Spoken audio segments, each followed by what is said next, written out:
Estimados alumnos, buenos días. Quien les habla es la geóloga Mabel Rita Bartoloni, docente de la Cátedra de Mineralogía, profesora adjunta a cargo del dictado de los contenidos teóricos de la asignatura Mineralogía de las carreras técnico universitario en perforaciones y ingeniería en perforaciones, carreras que se dictan en la sede regional Tartagal de la Universidad Nacional de Salta.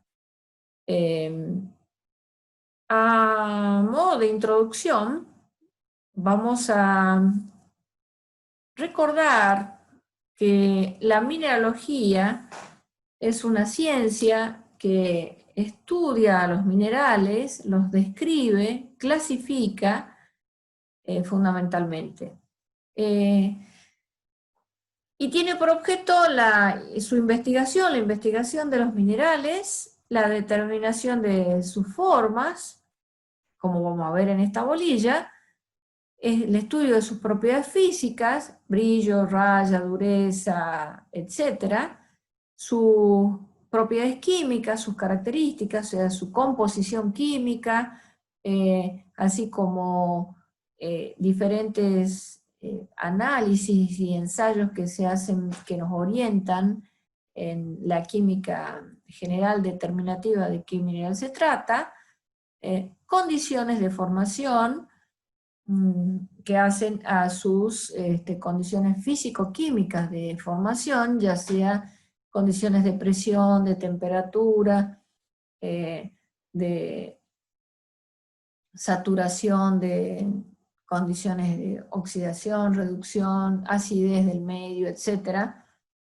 Desarrollo de esos minerales, cómo se presentan en la naturaleza, en su crecimiento, qué hábito tienen, por ejemplo, cómo eventualmente esos minerales se transforman para formar otros minerales, cómo se asocian en diferentes asociaciones paragenéticas, dónde se encuentran ya, yaciendo, en qué tipología de yacimientos, y por último los usos y aplicaciones que se pueden realizar de los minerales concretamente o de alguno de sus componentes. Por lo tanto, también es necesario destacar que la mineralogía se relaciona con un importante número de otras ciencias y ramas de la geología, por ejemplo, la física, química, matemática, petrografía, yacimientos, etc. Con la física, por el estudio de sus propiedades físicas, como decíamos hace rato, decíamos recién, ya sea las que ustedes ya conocen con anterioridad, como brillo, raya, dureza, peso específico, pero además otras tantas que hay, como por ejemplo magnetismo, condiciones magnéticas o propiedades magnéticas de los minerales, propiedades eléctricas, propiedades ópticas, difracción,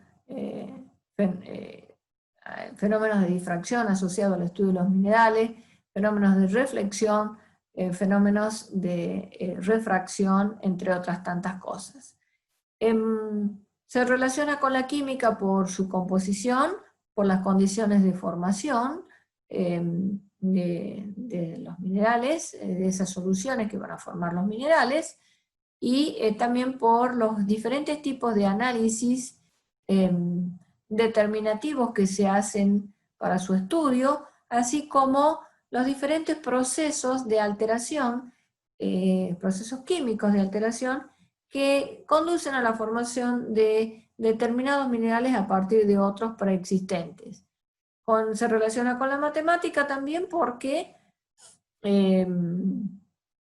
es necesario hacer determinado tipo de cálculos para el estudio de algunas características, y sobre todo la cuestión, la parte geométrica, como vamos a ver ahora en esta bolilla, también se relaciona con la petrografía, porque hay muchos minerales que son formadores de rocas, son minerales petrográficos o petrogenéticos, y también se relaciona con los yacimientos minerales, por ejemplo, porque la precipitación de los minerales, la cristalización se da en determinados ambientes que corresponden a las diferentes tipologías de yacimientos, ya sean de origen magmático, sedimentario o metamórficos, ya sea por procesos exógenos o por procesos endógenos, y la acumulación en cantidades relativas de esos minerales permite su explotación y aprovechamiento económico posterior. Como vemos entonces, la mineralogía tiene un amplio campo de estudios para sus diferentes ramas, pero dada la condición en la que vamos a desarrollar la asignatura y para el uso que ustedes le van a dar dentro de la carrera, ya que ustedes tienen una formación técnica orientada hacia las perforaciones, lo único que vamos a desarrollar acá es una especie de pantallazo general de algunas de las diferentes partes de las diferentes ramas de la mineralogía, condensado en diferentes bolillas. Por lo tanto, vamos a estudiar en la bolilla 1, que es cristalografía, a los conceptos básicos que hacen a toda una rama de especialización dentro de la mineralogía, que es la cristalografía. Así en la bolilla 2, también lo mismo con el estudio de las propiedades físicas. En la bolilla 3, donde vamos a ver microscopía óptica, también es toda una rama de especialización y lo vamos a condensar en una bolilla, y así sucesivamente con las otras.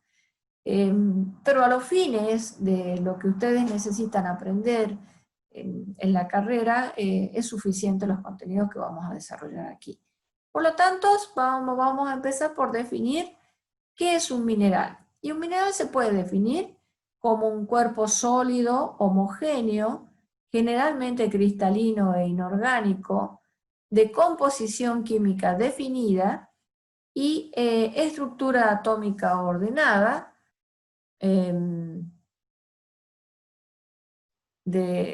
y estructura atómica ordenada, y disposición atómica ordenada, perdón, formado por procesos naturales en las cortezas planetarias. ¿Qué quiere decir todo esto? Cuerpo sólido excluye a los líquidos y a los gases, por lo tanto, por más que sean naturales y que reúnan las otras condiciones, no se pueden considerar minerales.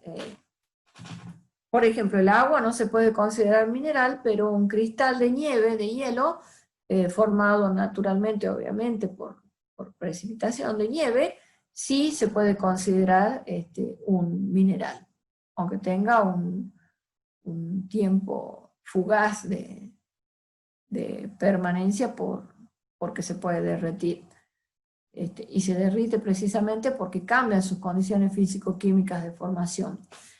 Un cuerpo sólido, entonces, a excepción del mercurio, que es líquido, ¿sí? Por lo tanto, el agua no se puede considerar mineral. El petróleo, a pesar de que se lo agrupa dentro de las mismas ramas, digamos, de yacimientos, minerales, hidrocarburíferos, etc., pero no se puede considerar un mineral como tal al petróleo en estado líquido o gaseoso. Sí, a algunas evoluciones posteriores del petróleo que originan otros minerales sólidos, originan compuestos sólidos. Además, en la definición dice que tiene que ser homogéneo. ¿Qué quiere decir esto? La homogeneidad indica que tiene que tener la misma composición y las mismas propiedades en cualquiera de sus partes. ¿Qué quiere decir esto? Que tiene que ser, mantenerse constante en todo el cristal, en todo el mineral, estas propiedades, esta homogeneidad. Por lo tanto, tiene que tener la misma raya en cualquier parte del mineral que yo la determine, el mismo color, el mismo brillo. la misma composición química, por más que yo tome diferentes fragmentos de un mismo mineral y haga los diferentes tipos de ensayos, me tienen que dar los valores iguales. Generalmente cristalino e inorgánico, ¿qué quiere decir? Generalmente cristalino es porque los minerales, al estar en estado sólido, cuando se solidifican y esos átomos que tenían libertad de movimiento en el estado líquido o gaseoso, al pasar al estado sólido, tienen que mantener un ordenamiento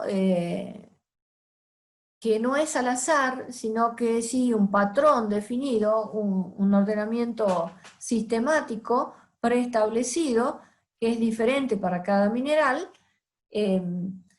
y eso se traduce a nivel macroscópico, ese ordenamiento se lo ve a nivel atómico, pero eso se traduce a nivel macroscópico en una forma cristalográfica definida, ¿sí? Entonces generalmente cristalino. E inorgánico porque la mayoría de los minerales son de origen inorgánico, pero hay algunas excepciones, como el ámbar, la osoquerita, la melita, etcétera, etcétera, que nosotros las vamos a estudiar en la clase 10 de la clasificación sistemática de los minerales.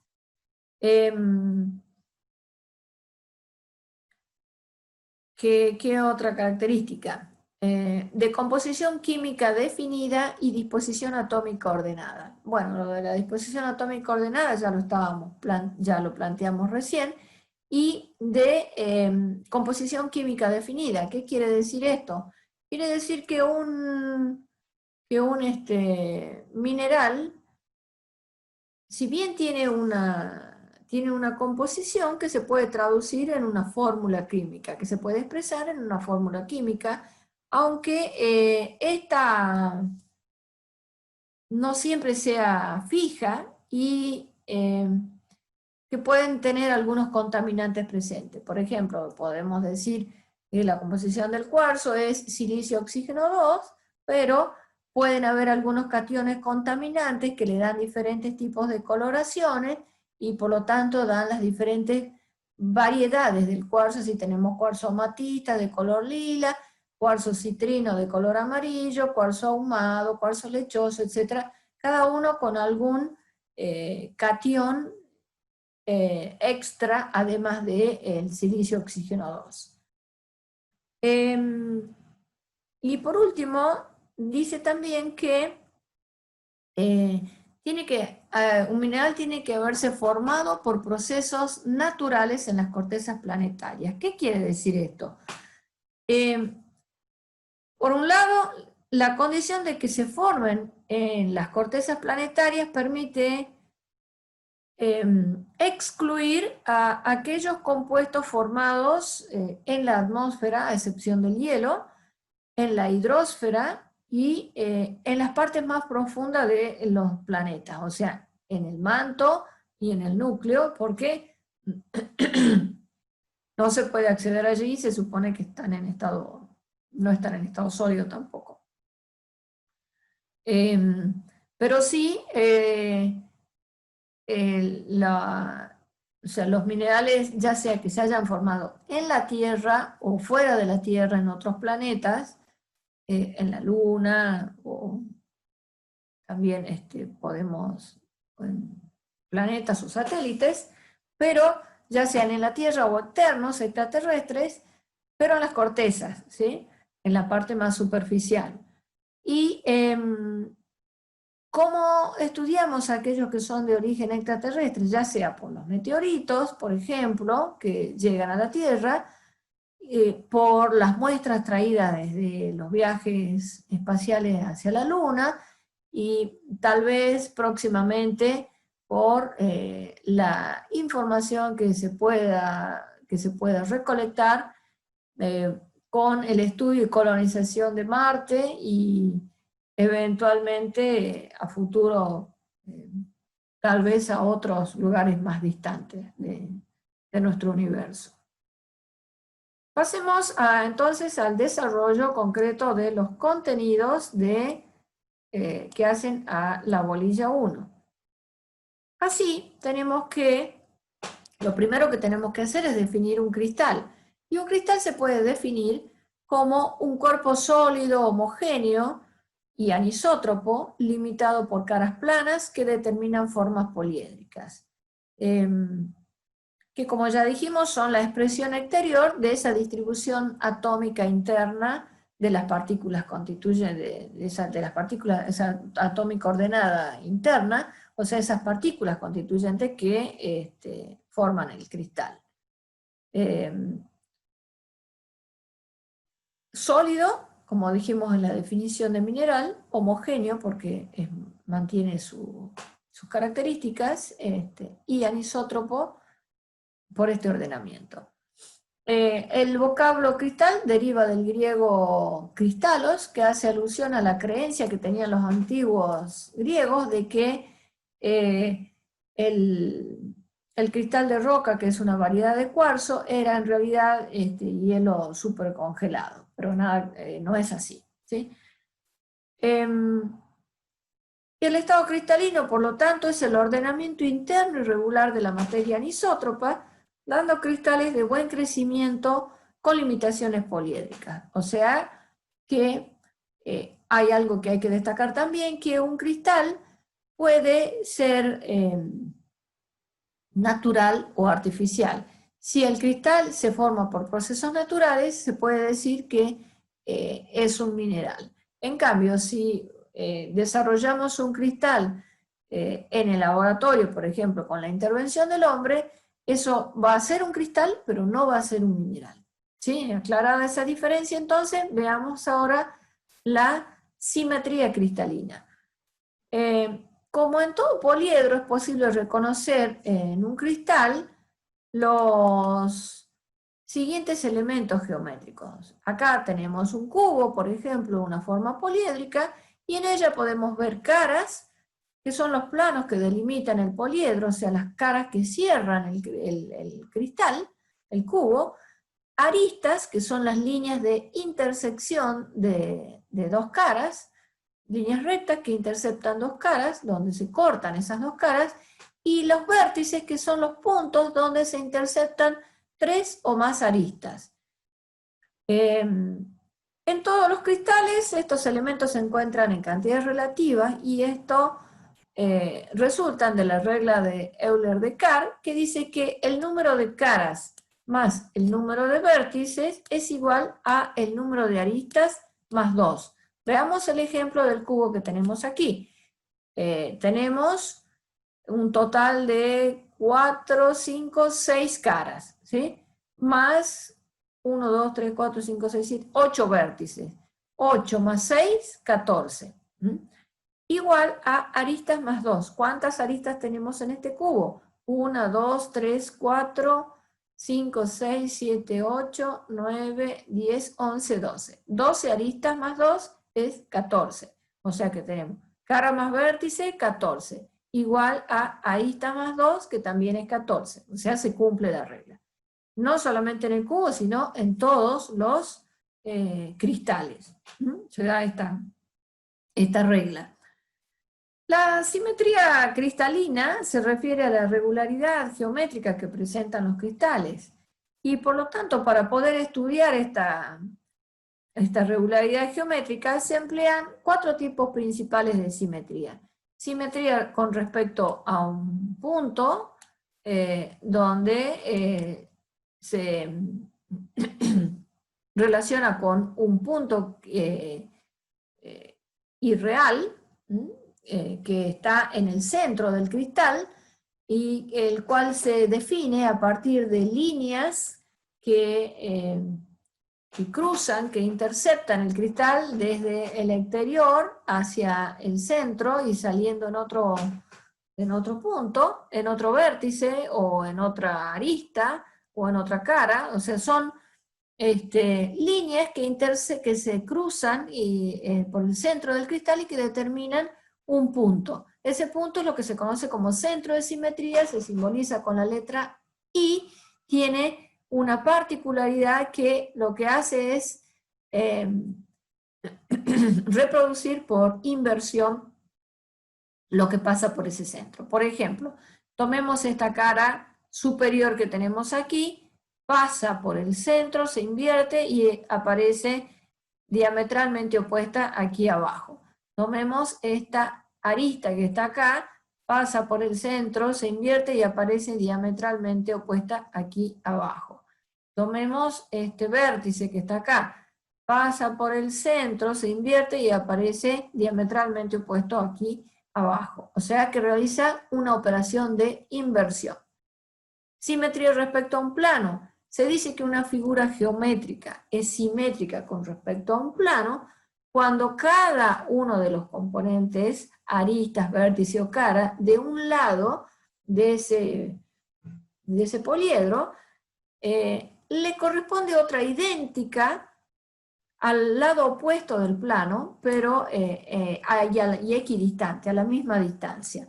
Por lo tanto, de un lado de la figura, de tal manera que de un lado de la figura es la imagen especular de la otra que aparece en el plano opuesto, como si nosotros nos estaríamos viendo frente a un espejo y nos vemos reflejados en ese espejo. Por lo tanto, la operación de simetría respecto a un plano es la reflexión. Y vimos que la operación de simetría respecto a un centro es la inversión. Ahora veamos una tercera simetría, que es la simetría con respecto a una línea. Cuando en el curso de una rotación en torno a un eje, simbolizado aquí con en una línea roja, una figura geométrica, por ejemplo esta cara que está pintada de color gris, repite su aspecto 2 o más veces, se dice que es simétrica respecto a una línea que tiene un eje de simetría. Como vamos a ver, ese eje de simetría puede rotar diferentes ángulos y en función de eso vamos a tener diferentes tipos de ejes de simetría. Y puede unir elementos equivalentes o no equivalentes. Aquí en este caso tenemos un eje de simetría que pasa por un prisma tetragonal desde la parte superior, desde la cara superior, lo atraviesa totalmente y sale por la cara inferior, lo que permite que puedan realizarse las operaciones de rotación correspondiente, como vamos a ver. Después tenemos simetría compuesta. La simetría compuesta es aquella que por efecto combinado de una rotación respecto a un eje, como vimos recién, más una inversión respecto al centro, la figura geométrica reproduce su aspecto.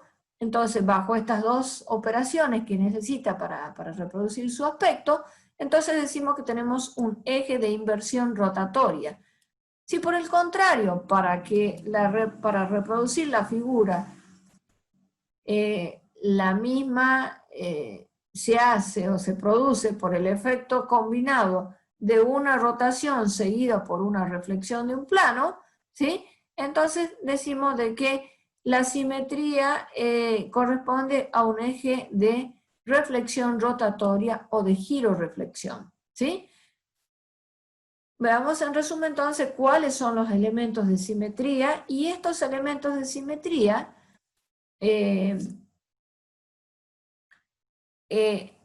se lo puede deducir en los cristales de buen desarrollo, bien formados, de los que vemos que a partir de las operaciones de simetría, que el desarrollo de las operaciones de simetría, se pueden reproducir los componentes de ese cristal, caras, aristas y vértices, por diferentes tipos de operaciones de simetría, que responden obviamente a diferentes operaciones, diferentes elementos de simetría con sus operaciones en cada cristal, lo que permite después también clasificar a los cristales en diferentes tipos de clases de simetría. Así tenemos que los elementos de simetría pueden ser simples o combinados, simples, ejes de simetría, también se las conoce con el nombre de giras, cumplen una operación de simetría de rotación y se simbolizan con la letra E mayúscula con un índice superior, y de acuerdo al ángulo que giren tenemos las monogiras que se representan con el número 1 o con la letra E con un índice superior 1, las digiras con el número 2 o E2, y el símbolo de la digira es un óvalo, trigira o E3, y el símbolo sería un triángulo, tetragira o E4 con el símbolo un cuadrado, y por último hexagira o E6 con el símbolo un hexágono. Después tenemos también los planos de simetría. Los planos de simetría, como ya vimos, cumplían una función, la operación de simetría de reflexión, y se simbolizan con la letra M minúscula, y el centro de simetría, que se simboliza con, que cumple una función de inversión, y se simboliza con la letra I. Y después tenemos los elementos de simetría combinados, que son los giroides, y tenemos dos tipos de giroides: de giro-inversión o giroide de inversión, y de giro-reflexión o giroide de reflexión. El giroide de giro-inversión tiene una operación de simetría de rotación seguida por una inversión. El giroide de reflexión tiene una operación de rotación seguida por una operación de reflexión. Así tenemos que los símbolos para los giroides de inversión son, para el monogiroide, un 1 con una rayita horizontal arriba, para el digiroide un 2 con una rayita horizontal arriba, el 3 con una rayita horizontal arriba para el trigiroide, el 4 con una rayita arriba para el tetragiroide, y para el número 6 con una rayita arriba para el hexagiroide. Y para el caso de los giroides de reflexión, tenemos la letra S mayúscula con un subíndice sub 1 para los monogiroides, sub 2 para los digiroides, sub 3 para los trigiroides, sub 4 para los tetragiroides y un sub 6 para los hexagiroides. Y los símbolos que representan a los giroides son estos que vemos aquí, que tenemos coloreado en azul y blanco. ¿Cuáles son las diferentes operaciones de simetría entonces? De rotación respecto entonces a un eje, y de acuerdo al ángulo que haya que rotar tenemos digiras, tienen un ángulo que girar, un ángulo de 180 grados para repetir la forma. Esta cara que tenemos aquí, ¿sí? Esta cara que tenemos aquí adelante, con un giro de 180 grados, la misma cara la volvemos a ver porque hay otra cara que está opuesta, entonces yo necesito realizar un giro de 180 grados para volverla a ver. Después tenemos, supongamos esta forma, ¿sí? Tenemos esta cara, realizo un giro de 180 grados y la vuelvo a ver, ¿sí? En el caso de la trigira, tengo que realizar un giro de 120 grados para volver a ver la cara inicial, para volver a ver la misma cara. Por ejemplo, tengo esta cara, giro 120 grados y me aparece esta cara. Giro otros 120 grados y me aparece esta cara. Para determinar el ángulo lo que hay que hacer es hay que dividir 360 dividido n, donde n es el número de orden de la gira, ¿sí? Digira, trigira, en el caso de la tetragira tengo que girar un ángulo de 90 grados para volver a ver la misma cara, y en el caso de la hexagira tengo que girar un ángulo de 60 grados para volver a ver la cara.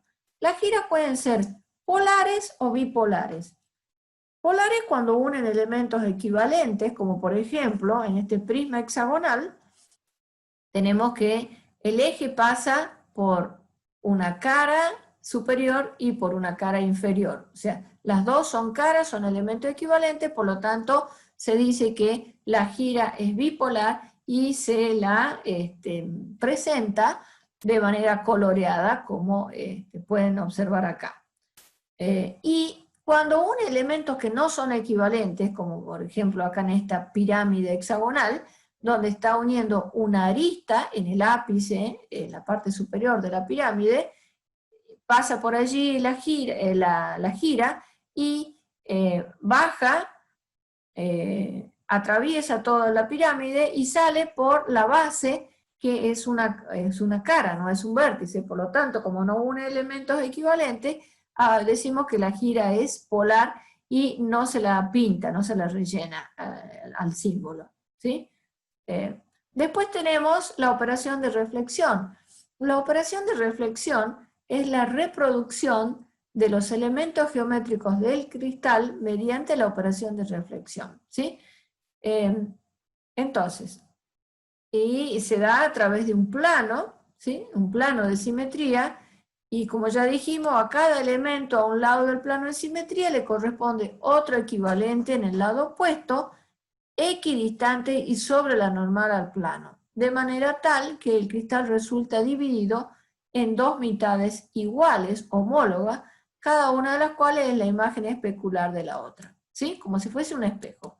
Entonces, con dos mitades exactamente iguales, de las mismas medidas y de la misma forma. Entonces, en este ejemplo, por ejemplo, que tenemos un prisma tetragonal, enmarcado en rojo tenemos los diferentes planos que podemos encontrar en el mismo. Tenemos un plano en la horizontal, un plano diagonal así, otro plano diagonal así, un plano vertical, otro plano vertical. Por lo tanto, en este prisma tetragonal tenemos 1, 2, 3, 4, 5 planos. La otra operación, además de la gira y de la rotación y de reflexión, es la operación de inversión, que se desarrolla a través de un centro de simetría, que lo que hace es reproducir la imagen invertida y diametralmente opuesta. Por lo tanto,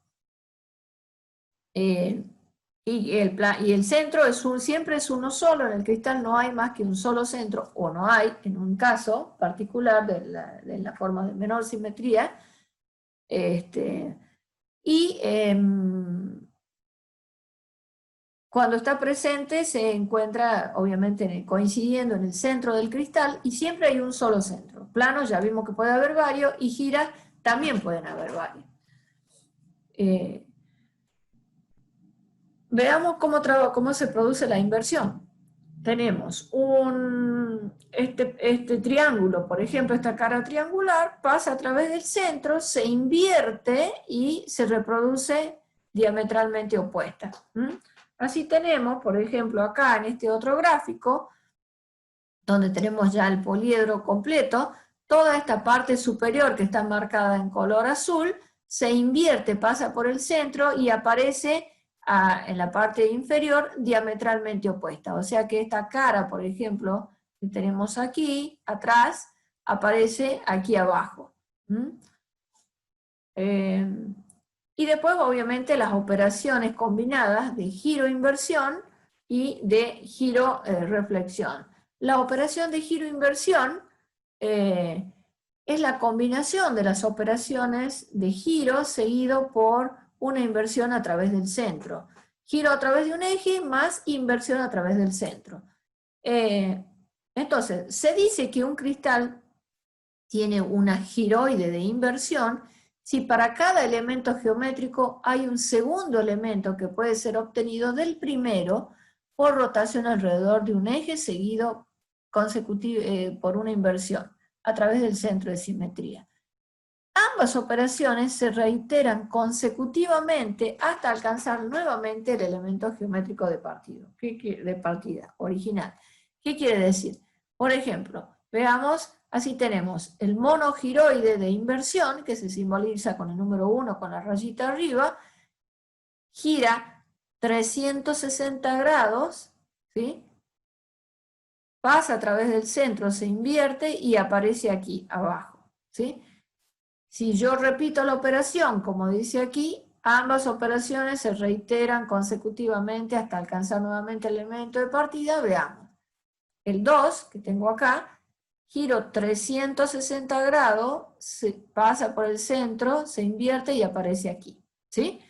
Bueno, así tenemos, por ejemplo, para el digiroide, giro 180 grados, paso a través del centro, se invierte y aparece aquí. Pero esto es lo mismo que yo tenga un plano horizontal. Por lo tanto, un digiroide de inversión es equivalente a un plano. En el caso del trigiroide, tiene que girar, como habíamos dicho, 120 grados, giro 120, se pasa por el centro y aparece aquí. Se invierte y aparece aquí. Giro 120, paso por el centro, se invierte y aparece aquí. Giro 120, se invierte, giro 120, pasa por el centro, se invierte y aparece aquí, y así sucesivamente hasta que volvemos a 1. Entonces un trigiroide es lo mismo que yo tenga una trigira más un centro, un trigiroide de inversión. Después tenemos un tetragiroide, que yo tengo que realizar un giro de 90 grados, giro 90 grados, paso por el centro, se invierte y aparece aquí. Giro 90 grados, paso por el centro, se invierte y aparece aquí. Giro 90 grados, paso por el centro, se invierte y aparece aquí. Giro 90 grados, se invierte, paso por el centro y vuelvo a 1, ¿sí? Y se simboliza con el número 4 con una rayita arriba. Y después, por último, tenemos el hexagiroide de inversión, donde tenemos que es equivalente a que yo tenga una trigira y un plano perpendicular.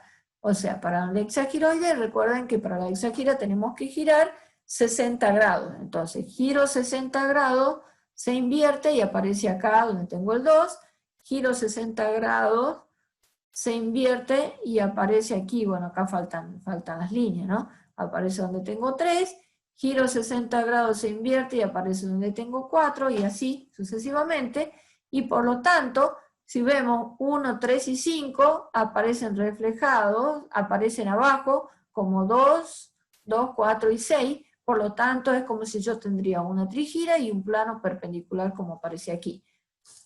Veamos por último la operación de giro-reflexión.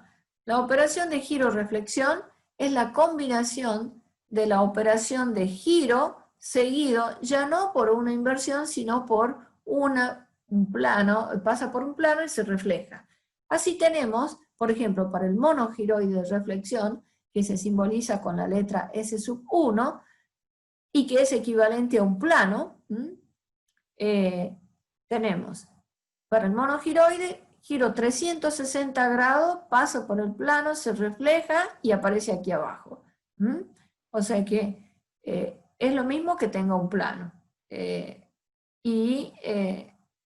el digiroide de reflexión, giro 180 grados, se refleja a través del plano y aparece aquí. Y es lo mismo que tenga un centro, porque sería como que pasa, giro 360, se invierte si tengo el centro y aparece acá. O sea que un digiroide de reflexión es equivalente a un monogiroide de inversión, y un monogiroide de reflexión es equivalente a un digiroide de inversión, como vamos a ver acá, si podemos ponerlo a ambos en la misma pantalla. Entonces, un monogiroide de reflexión es equivalente a un digiroide de inversión, y un digiroide de reflexión es equivalente a un monogiroide de inversión o a un centro. El trigiroide de reflexión es lo mismo que tenga una tetragira y un plano, o sea, por lo tanto, un trigiroide de reflexión es equivalente a un hexagiroide de inversión o a una trígira y un plano perpendicular. Mientras que el tetragiroide de reflexión es equivalente al tetragiroide de inversión, y también el hexagiroide de reflexión es equivalente a el trigiroide de inversión. Entonces veamos ahora a continuación las diferentes equivalencias que se pueden dar. Tenemos entonces las diferentes equivalencias para los elementos de simetría, y decimos que un centro de simetría es equivalente a un monogiroide de inversión o a un digiroide de reflexión. Un digiroide de inversión, el 2, es equivalente a un monogiroide de reflexión o a un plano de simetría. Una trígira más un centro de simetría es equivalente a un trigiroide de inversión o a un hexagiroide de reflexión. Y un hexagiroide de inversión es equivalente a un trigiroide de reflexión o a una trígira y un plano perpendicular, mientras que un tetragiroide de inversión es equivalente a un tetragiroide de reflexión. Como ustedes ven entonces, por estas operaciones combinadas de giro, reflexión o de giro, inversión, podemos llegar a repetir la forma y cerrar la forma completamente, como vamos a ver en algunos ejemplos más adelante en la bolilla. Hasta aquí entonces el desarrollo de esta primera parte de la primera videoclase de la parte 1 de la bolilla 1 de cristalografía. Muchas gracias por su atención.